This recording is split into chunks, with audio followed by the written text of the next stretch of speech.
কালের বিস্ময় তাজমহল। এটি বিশ্বের সপ্তম আশ্চর্য। ইন্দো ইসলামিক স্থাপত্যগুলোর মধ্যে সবচেয়ে বৃহত্তম স্থাপত্য এটি। তাজমহলের নির্মাণশৈলী এতটাই নিখুঁত ও সৌন্দর্যময় যা বিশ্বের সব স্থাপত্যকেই এর থেকে আলাদা করেছে। ভালোবাসার প্রতীক হলো এই তাজমহল। সম্রাট শাহজাহান তার মৃত স্ত্রী মমতাজ মহলের স্মৃতি রক্ষার্থে এটি নির্মাণ করেছিলেন।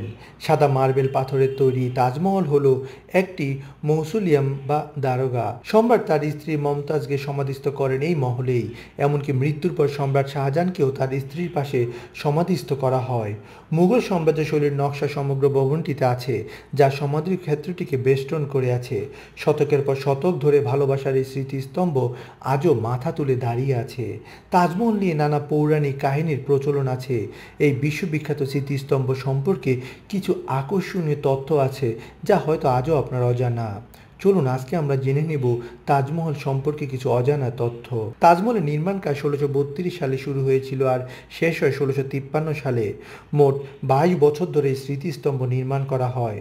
ভারতীয়, ফরাসি ও ইসলামিক শৈলীর স্থাপত্যের সংমিশ্রণে নির্মাণ করা হয় তাজমহল।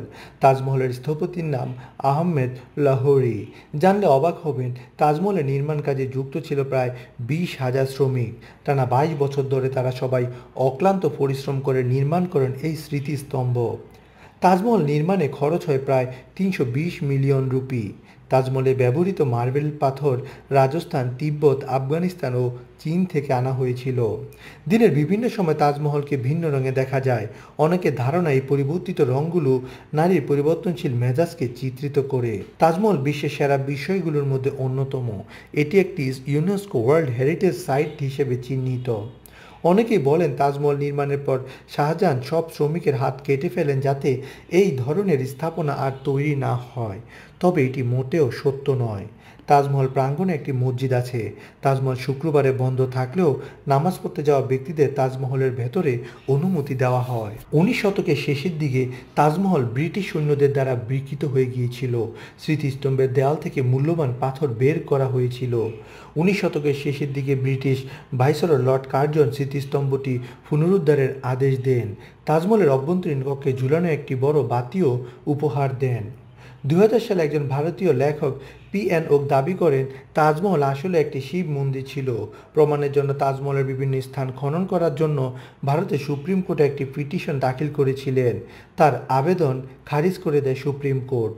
2001 সালে ইউনেস্কো তাজমহলে 2 মিলিয়নেরও বেশি দর্শকের নথিভুক্ত করেছে। রবীন্দ্রনাথ ঠাকুর তাজমহলকে কালের গালে অশ্রুবিন্দু হিসেবে উল্লেখ করেছেন। এটি একটি জাতিসংঘের শিক্ষাগত, বৈজ্ঞানিক ও সাংস্কৃতিক সংস্থা ইউনেস্কো দ্বারা স্বীকৃত হেরিটেজ সাইট এবং একটি জাতীয় স্মৃতিস্তম্ভ। কিন্তু কিছু লোককে বোকা বানানো হয়েছিল যে এটি বিক্রি করা হবে। কুখ্যাত কনম্যান MK শ্রীবাস্তব 3 জন বিশ্বস্ত পর্যটককে মাত্র 1 লক্ষ টাকায় তাজমহল কিনতে বাধ্য করেছিলেন। যেহেতু তিনি একজন আইনজীবী ছিলেন, তাই তার কাছে ভুয়া সরকারি অফিসিয়াল ID সহ নকল দলিল ছিল।